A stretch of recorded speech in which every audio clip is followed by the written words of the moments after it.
Добрый день, дамы и господа. Bonjour mesdames et messieurs, chers collègues. Notre session d'aujourd'hui est intitulée « L'attractivité des juridictions nationales, vision française et russe », soutenue par l'Association russe des juristes et l'Université Côte d'Azur. L'année dernière, nous avons prévu cet événement avec le même sujet, mais vu les raisons que nous connaissons, nous n'avons pas réussi. Et maintenant, c'est la chance que nous saisissons pour parler de l'attractivité des juridictions nationales. Nous accueillons aujourd'hui Vladimir Grozdev, président du Conseil de l'Association russe des juristes, en ligne Xavier Latour, doyen de la faculté de droit et de sciences politiques, Jean-Sylvestre Berger, chercheur du groupe de recherche en droit, économie et gestion, et professeur du droit privé Yves Strickler. C'est la bonne tradition qui prévoit la participation de nos collègues français.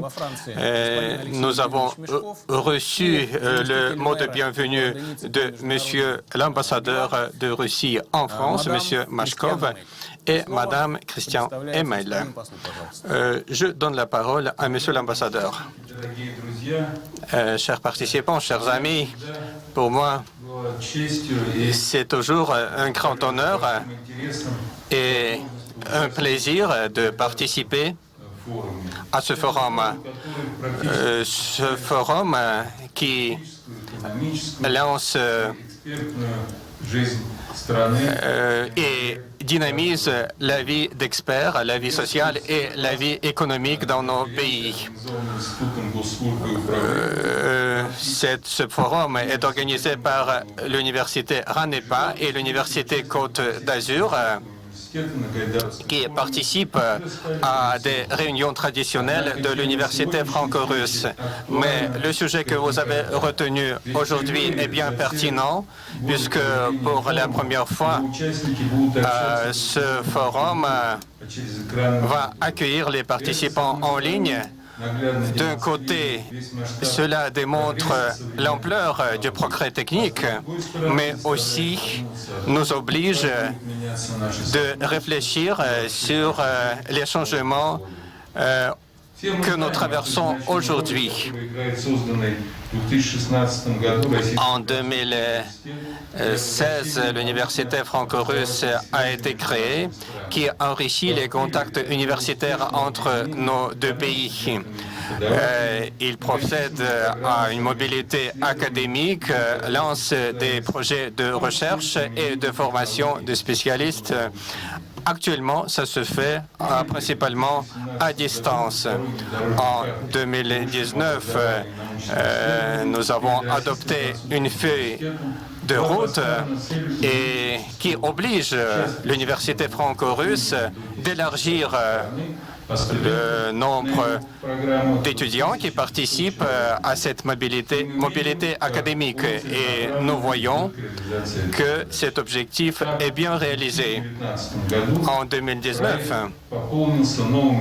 ce projet va accueillir d'autres membres, Université Grenoble-Alpes et Université Aix-Marseille. Nous nous basons sur les bonnes traditions des contacts académiques. En 2015, nous avons signé un contrat sur la reconnaissance mutuelle des grades scientifiques qui couvre environ 170 programmes et cursus et des écoles d'été. Plus de 5000 étudiants russes font leur formation en France. Il y a un peu moins d'étudiants français en Russie, mais il y a un regain d'intérêt parmi les étudiants français en Russie. À l'époque de la pandémie, tous les pays font face à des problèmes dans ce secteur de mobilité académique, y compris la France et la Russie. Pour le moment, nous ne connaissons pas des chiffres concrets, mais cette année-ci, Nous supposons que cette forme de mobilité virtuelle reste une forme principale.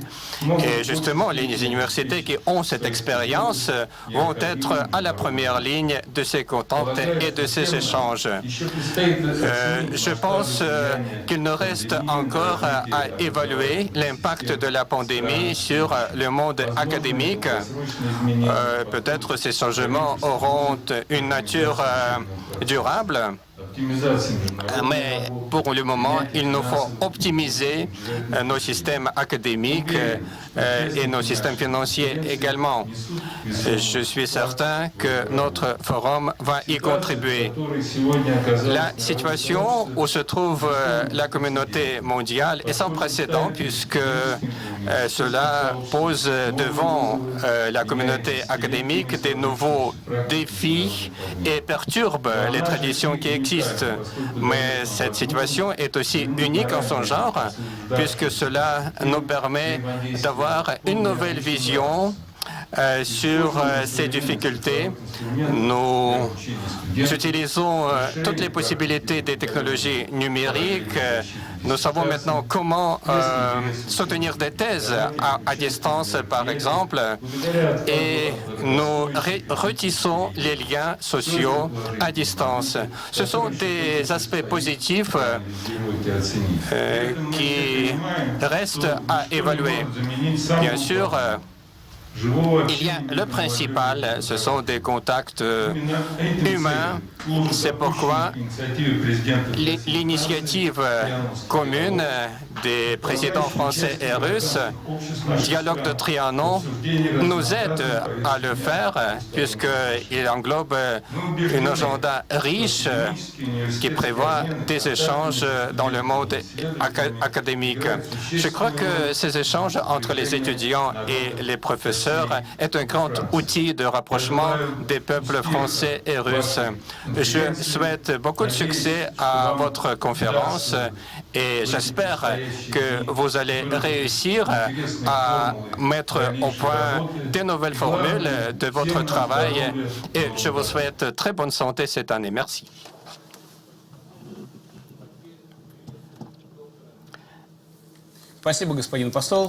Merci, Monsieur l'ambassadeur. Et maintenant, le mot de bienvenue du docteur Christian Hamel.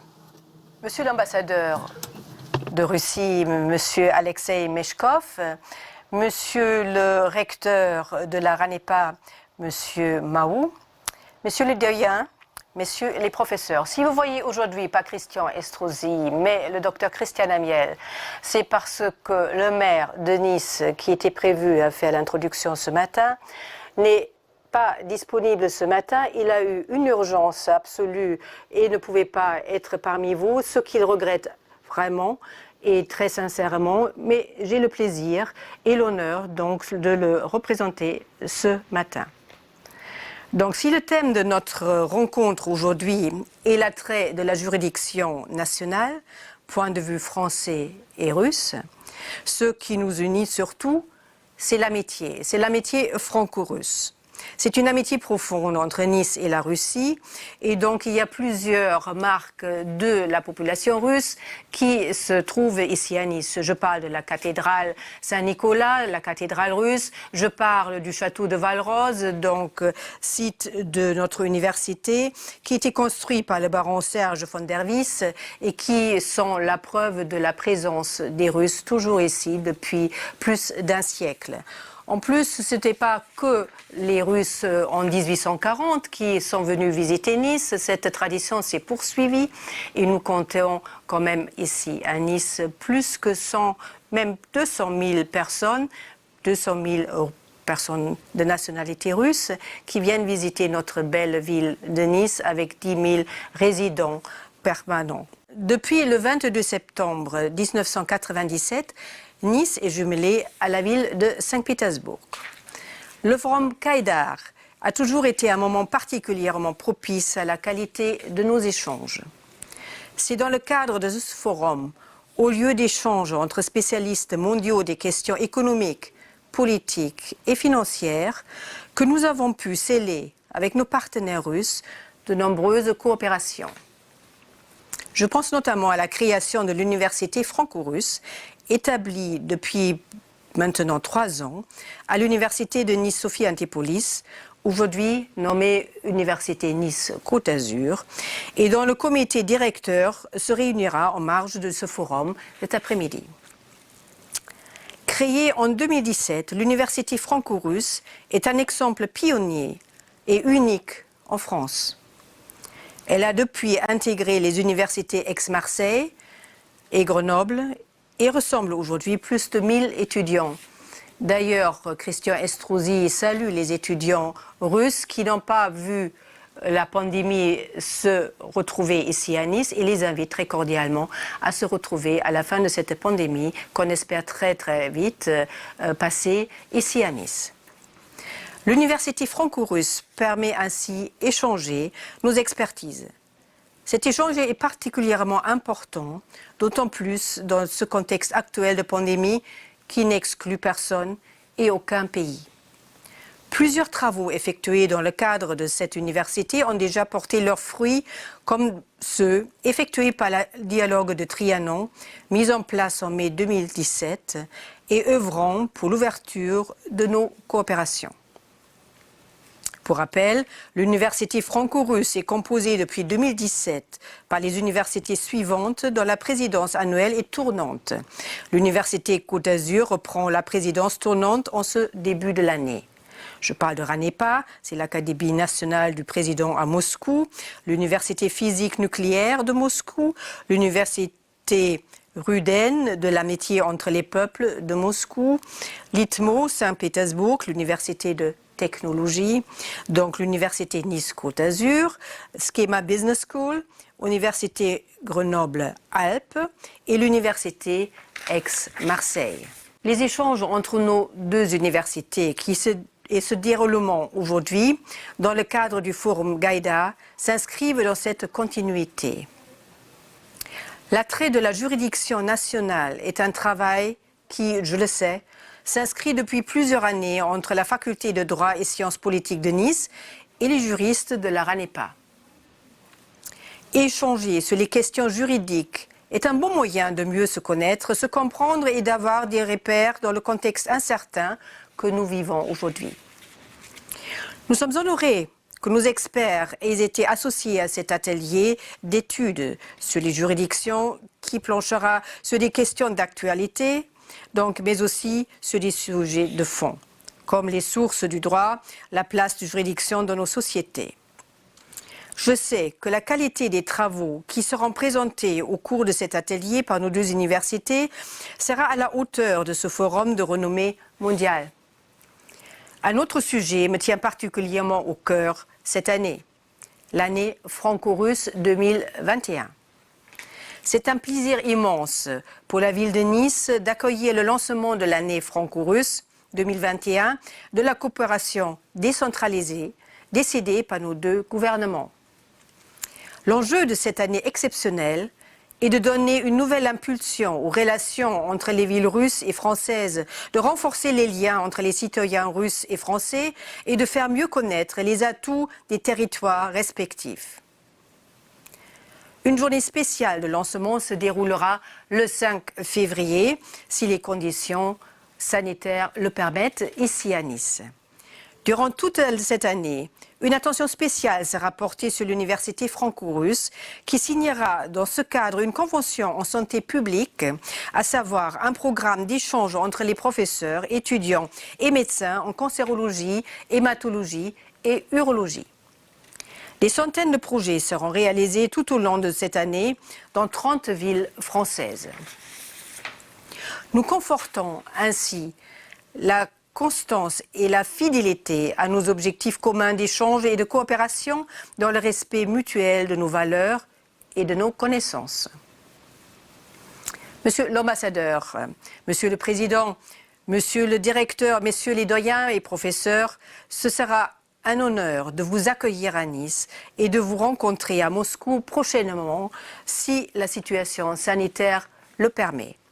Je vous souhaite un bon déroulement de ce forum Gaïdar. Merci beaucoup. Мы благодарим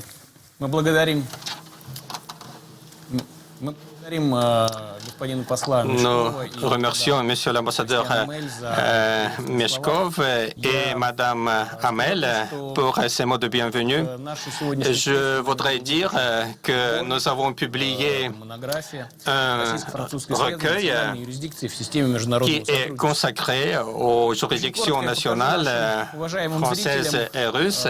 Et je voudrais aussi dire quelques mots sur cet ouvrage qui a été rédigé dans le cadre de l'université franco-russe avec le soutien de l'université Côte d'Azur et Особенностью этого издания будет la симметричная RANEPA. публикация в России на русском языке и во Cet Франции на ouvrage французском. contient des articles en russe et en français. Il contient 3 volets.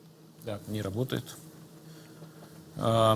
Первая часть – это Le premier volet, институциональные элементы привлекательности. ce sont les éléments institutionnels de l'attractivité des juridictions nationales où les auteurs réfléchissent sur l'indépendance et la légitimité du pouvoir judiciaire et sur un modèle économique du droit juridique efficace. Et il pose une question.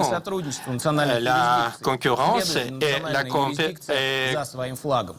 Вторая часть – это частные случаи La coopération des juridictions nationales. Est-ce que nous pouvons parler de l'attrait des juridictions nationales? Ils réfléchissent sur la protection des enfants, mais aussi d'autres aspects juridiques. Et le troisième volet de notre ouvrage, ce sont les décisions judiciaires en tant qu'un aspect de l'attractivité d'une juridiction nationale. Alors, cet ouvrage est disponible et nous aurons le plaisir de diffuser les contributions qui font partie de cet ouvrage. Chers collègues, maintenant je donne la parole à M. Grosdev.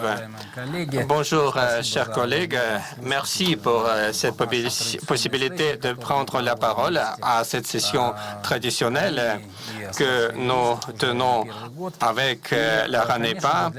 Et l'Association russe des juristes estime que ce sujet de l'attrait de la juridiction nationale est un sujet pertinent. Bien sûr, je voudrais souligner quelques aspects. Un système juridique est une partie d'une civilisation juridique locale. Une juridiction locale, c'est un niveau de développement d'une culture juridique dans un pays concret. Cette attractivité juridique est fonction de l'attractivité de certains secteurs de ce pays. C'est l'attractivité d'un mode de vie, du confort, des possibilités économiques. Un pays ne peut pas être attractif si la vie dans ce pays n'est pas attractive pour les citoyens de ce pays. Bien sûr, les juristes ne peuvent pas attendre que d'autres secteurs soient attractifs. Et donc, il faut créer des conditions de cette attractivité. Il y a par exemple l'exemple de Singapour. C'est un pays qui a été fondé sur des marais. Mais les premières démarches de ce pays étaient des démarches juridiques. C'est par exemple la protection de la propriété privée. Et nous savons que maintenant, la juridiction de Singapour est une des meilleures au monde. Bien sûr, on peut parler du développement économique, du développement social, mais le droit est toujours à la première ligne. Quand on parle de l'attrait d'une juridiction nationale, on parle du contentieux, mais un système juridique, c'est pas uniquement un système judiciaire. Parce que, bien sûr,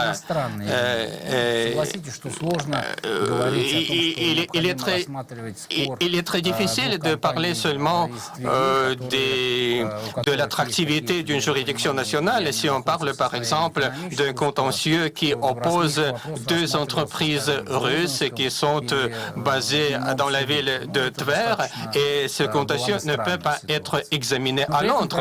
Mais bien sûr, ce qui est important, c'est que voir quelles sont les conditions qui sont offertes par une juridiction nationale pour le business. Est-ce que nous protégeons la sécurité juridique? Puis la présence ou l'absence des barrières administratives, c'est aussi un élément très important. Le confort de la gestion des taxes et d'autres éléments. Le président Poutine a été à l'origine, à l'époque, de ce système de taxes unique, 13% pour tous. Donc, ceci a permis d'augmenter la somme des impôts collectés de 10 fois, décupler cette somme en quelques années. Bien sûr, nous avons encore beaucoup à faire pour augmenter l'attractivité de notre juridiction, de la juridiction russe, pour les investisseurs russes et étrangers. Nos investisseurs russes doivent d'abord se sentir confortablement dans le pays pour ensuite attirer les investisseurs étrangers. En ce moment, nous discutons la possibilité, par exemple, d'étendre la compétence des cours d'assises aux affaires pénales liées aux crimes d'origine économique, délits d'origine économique. Bien sûr, il sera difficile pour les jurés de trancher dans ce cas-là. Il faut bien sûr augmenter la culture juridique des jurés. C'est une idée qui est en train d'être discutée. Mais les entrepreneurs ont beaucoup d'espoir quant à cette idée. Nous avons aujourd'hui des lois assez clémente quant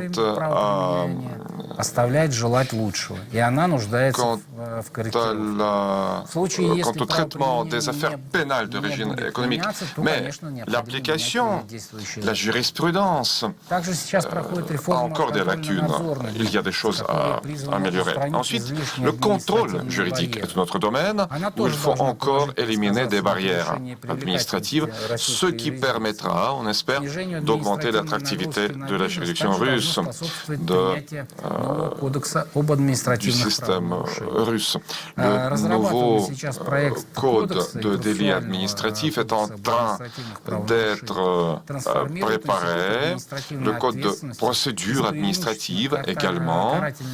Et bien sûr, il y a un nouveau penchant dans cette procédure. Ce système était plutôt fiscal et aujourd'hui, ce système prendra en compte la gravité de l'affaire. Certaines punitions seront remplacées par des amendes. Il est prévu d'exclure de frapper d'amende à la fois une personne morale et son responsable en tant que personne physique. Notre système judiciaire est en train de changer également. Il s'agit de la rapidité de la procédure. Ce système doit être allégé pour justement faciliter la gestion et réduire les coûts. Selon la Cour suprême de la Fédération de Russie, les investisseurs étrangers gagnent dans 85 de cas leurs litiges devant les cours russes.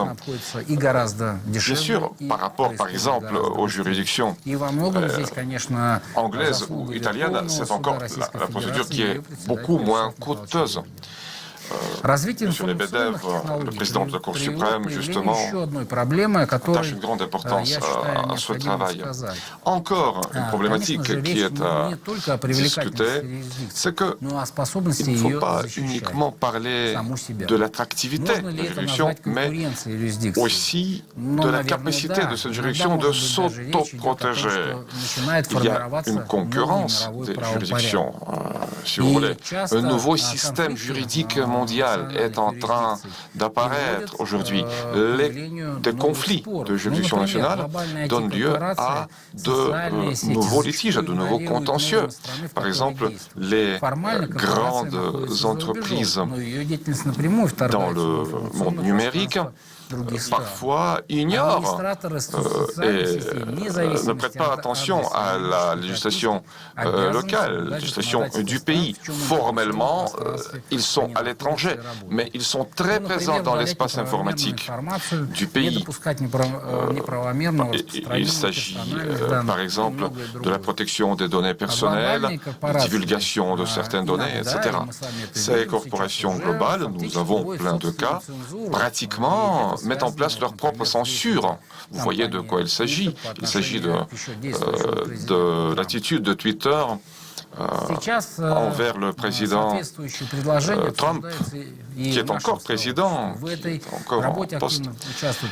Nous sommes en train de participer à ce travail. L'association russe des juristes participe à cette discussion. L'une des propositions, par exemple, consiste en ce que les entreprises étrangères, les entreprises numériques, par exemple les réseaux de distribution ou des réseaux sociaux, seront obligés d'avoir une représentation en Russie pour pouvoir, par exemple, défendre les intérêts de ces corporations, ces entreprises devant les juridictions russes.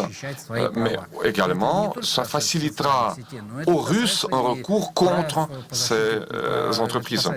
Il s'agit également aussi de la protection des droits de consommateurs, parce que parfois on a affaire à la livraison de produits de qualité suboptimale, insuffisante, ou encore de délais qui ne sont pas respectés. Je sais qu'il faut que je termine.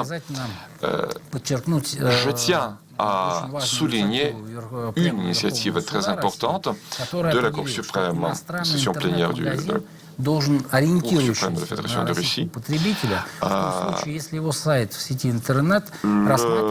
L'entreprise de commerce électronique qui vise un consommateur dans un pays, par exemple, si le site a une version en russe, ça prouve que cette entreprise vise le consommateur russe. S'il a un téléphone gratuit qui peut être appelé depuis la Russie gratuitement, c'est une preuve du fait que c'est une entreprise qui vise le marché russe et ceci aura des conséquences juridiques. Bien sûr, le système juridique russe n'est pas idéal, mais aucun des systèmes n'est idéal au monde. Bien sûr, il faut lutter contre ses propres faiblesses, mais il faut aussi promouvoir les côtés forts de la juridiction nationale et ceci nous permettra d'avoir du succès.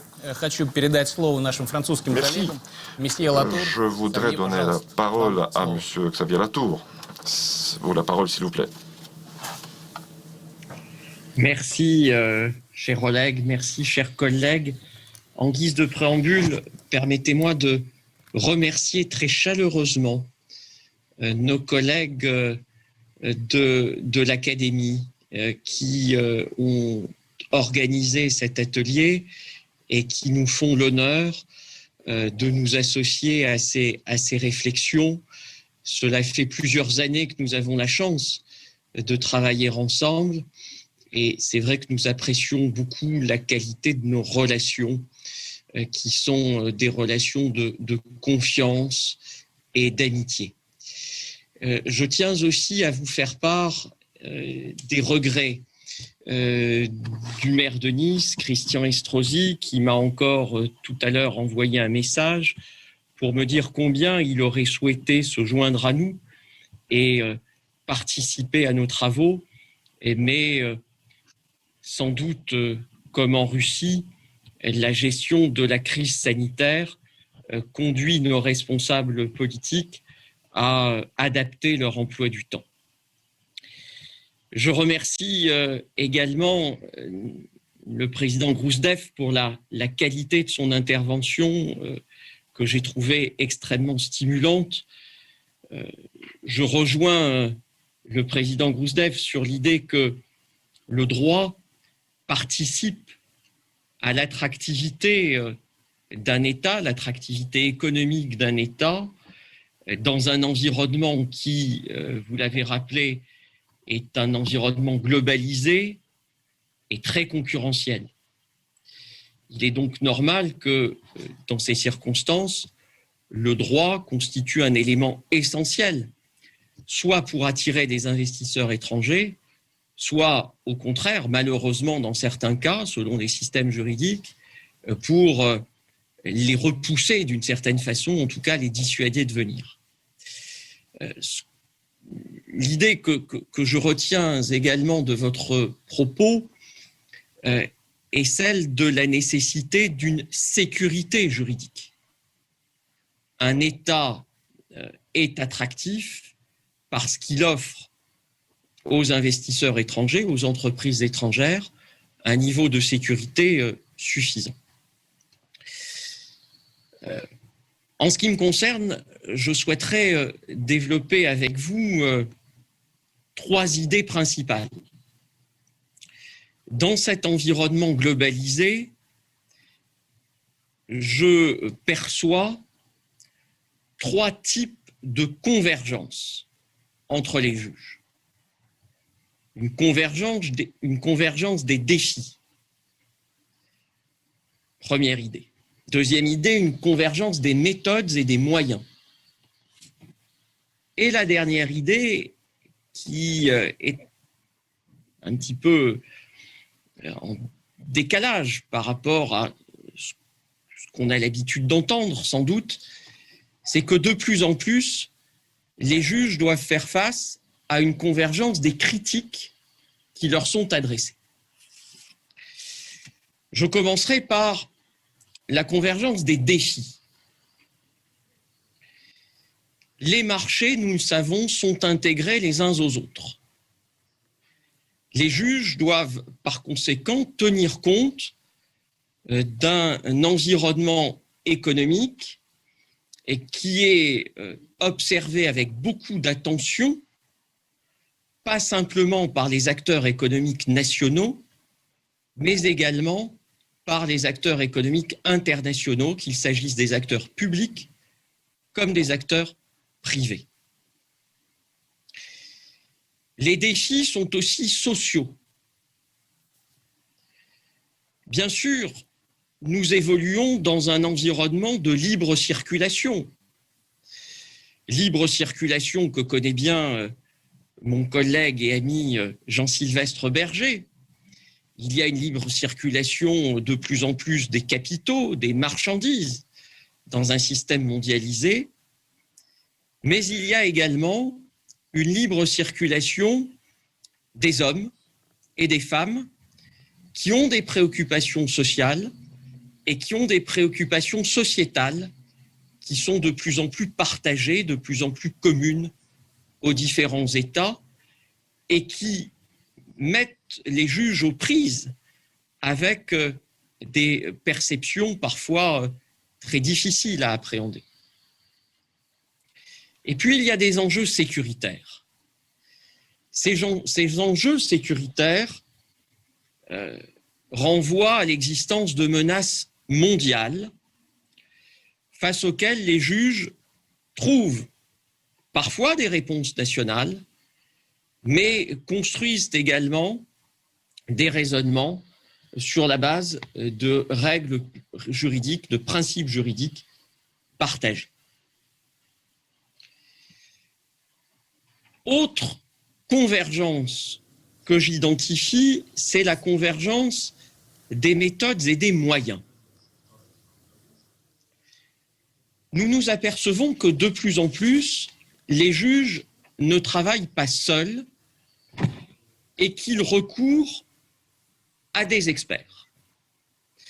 Je crois que c'est l'un des traits caractéristiques du fonctionnement moderne des juridictions, c'est le recours à l'expertise, expertise technique, scientifique, médicale, parfois selon les domaines, mais qui oblige les juges à dialoguer avec des hommes de l'art, mais d'un autre art que l'art juridique. Autre élément de convergence des méthodes et des moyens, il faut que les juges décident de plus en plus vite, statuent de plus en plus vite, d'où le développement des procédures d'urgence. Les entreprises, les acteurs économiques ne peuvent plus se permettre d'attendre des années pour avoir une solution à leur questionnement. Et toujours au titre des moyens et des méthodes, oui, Oleg, j'accélère, je termine. Я заканчиваю. Спасибо, дорогой. Autre élément de convergence, les technologies qui... Ксавье. Уважаемый Ксавье, я, к сожалению, je m'excuse d'avoir à vous couper malheureusement, parce que nos deux autres collègues français doivent également prendre la parole. Nous sommes dans un format très technologique, nous sommes devant un ordinateur. On ne peut pas se mettre d'accord avec l'ordinateur qui va nous couper à un moment donné. Но я прокомментирую буквально 30 секунд. Мне кажется, что и Владимир Сергеевич очень правильно отметили, что не может быть привлекательной стране. ont très bien dit, tous les deux, il ne peut pas avoir de système juridique attractif dans un pays non attractif. Je pense que la France et la Russie sont des pays attractifs, les deux pays, mais d'autre part, la discussion sur les jugements rendus continue. L'attractivité repose sur l'efficacité. Je donne la parole à M. Jean-Sylvestre Berger. À vous la parole. Je m'excuse. Je tiens à vous rappeler, nous sommes très limités dans le temps. Il nous reste vraiment 5 minutes pour pour chacun des intervenants. M. Strickler également, ici. Jean-Sylvestre. Bien, merci, chers collègues. Je vais donc très brièvement ramasser mon propos. Mon ambition sera moins grande que celle de notre doyen et du propos présenté par le collègue russe. Je ne vais pas chercher à mettre en scène la concurrence entre les juridictions nationales des différents pays, mais je vais essayer d'introduire une difficulté qui est celle de la concurrence interne à chacun des pays entre les juridictions. Il y a un lien évident avec nos préoccupations.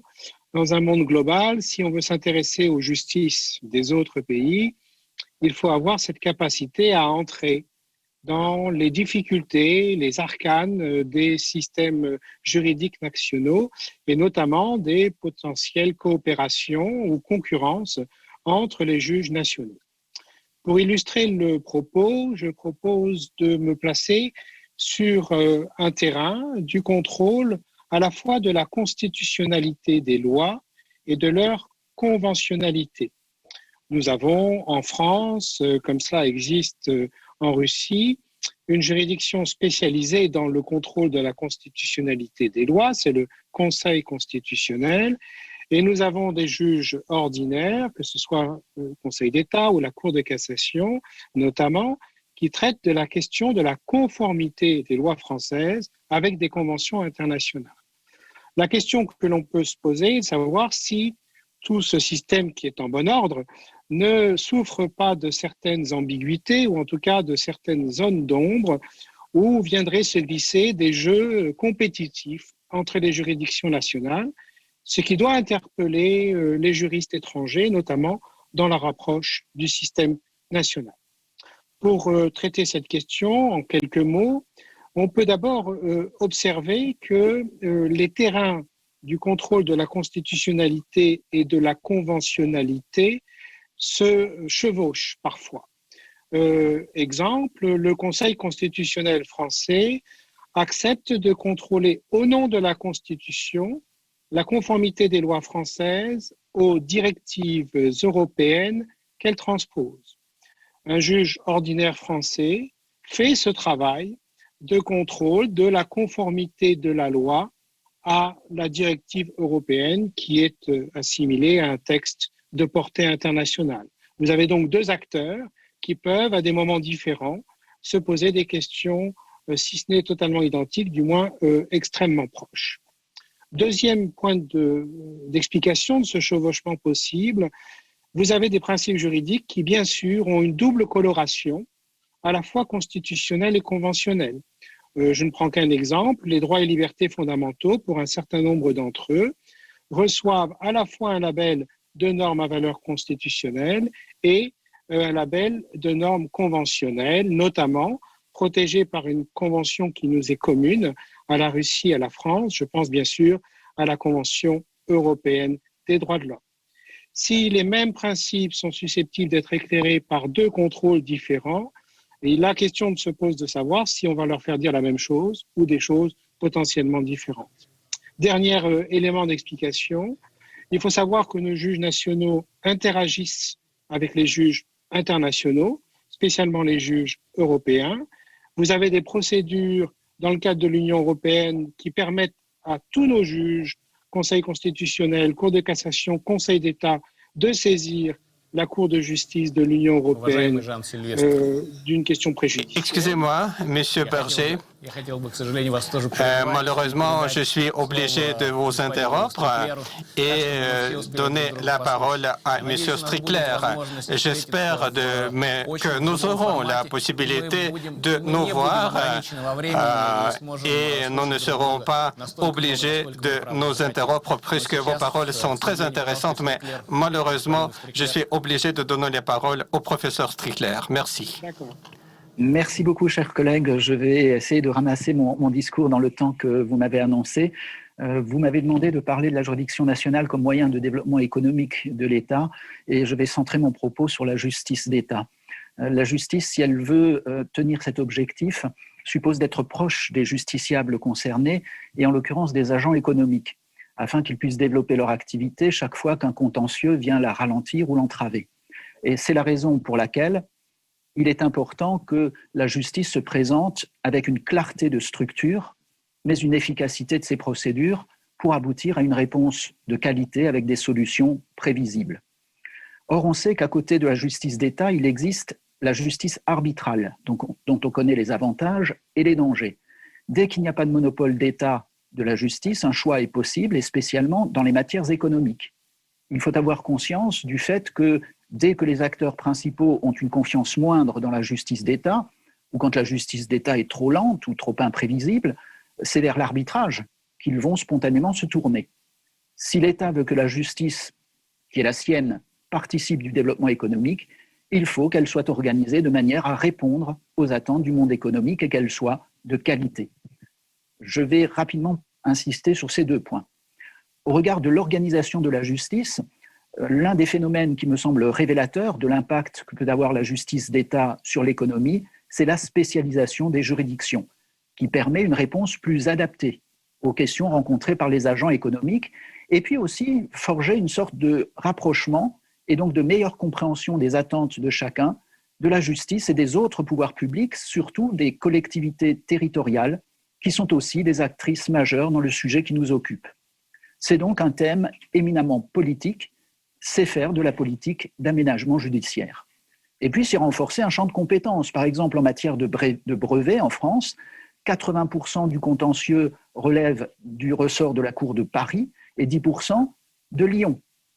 Dans le même temps, on constate qu'en France se développent les modes alternatifs de résolution des différends, souvent obligatoires. Et là, même si la Cour de Strasbourg a validé le processus, Il faut bien avoir conscience que si l'on développe la conciliation et la médiation obligatoire alors que les agents économiques veulent une décision de justice pour avancer, la justice risque de ne plus remplir son rôle. Toute l'évolution de l'organisation de la justice suppose alors de s'ancrer dans le respect des standards de bonne justice. C'est le second point que je veux aborder, une justice de qualité. Cette justice suppose un droit d'accès égal à la justice et il faut à cet égard se souvenir que le juge a certes mission de trancher les litiges en disant le droit, mais c'est aussi un acteur social qui pèse sur les aspects économiques du pays. Il faut donc que le juge ne soit pas qu'un technicien du droit, il faut qu'il reste une personne ayant une vision des implications qu'auront ces décisions sur l'économie et sur la société. Il faut donc en premier lieu que la justice soit utile et donc suffisamment rapide. Le droit peut être excellent, la justice peut être claire, mais ça ne sert à rien si les décisions ne sont pas rendues dans un délai raisonnable et si elles ne sont pas mises à exécution rapidement. Pour que cela puisse avancer, il faut que le temps de la procédure avance à un rythme admissible pour l'économie et les besoins de la société. Or, la période actuelle n'est pas sans danger. Au nom de l'état sanitaire, des règles d'exception sont apparues. Ainsi, en France, on peut rendre des audiences par téléphone. Donc, il faut faire très attention à tout cela et l'objectif, c'est d'assurer une sécurité juridique pour assurer la réalisation du droit. Je m'arrête ici pour respecter le temps qui m'est imparti et je vous ai transmis un document plus important qui pourra donner lieu à publication. Je vous remercie de votre attention. Merci beaucoup, chers collègues. Malheureusement, je suis obligé de dire que mon rôle d'aujourd'hui était un rôle amical, mais aussi un rôle hostile, puisque je suis obligé de vous interrompre. Je veux juste dire que quand nous parlons de l'attrait d'une juridiction nationale, il faut réfléchir du fait qu'il y a différents niveaux d'attractivité. Nous avons évoqué le premier niveau d'attractivité, mais je crois qu'il y a aussi un autre niveau 2,0, qui est très important. Dans quelle mesure nous pouvons vivre, nous sommes à l'aise dans nos pays respectifs, dans quelle mesure nous sommes à l'aise de créer des familles, d'avoir une formation, de nous nourrir. Et je crois que c'est un sujet à réfléchir prochainement.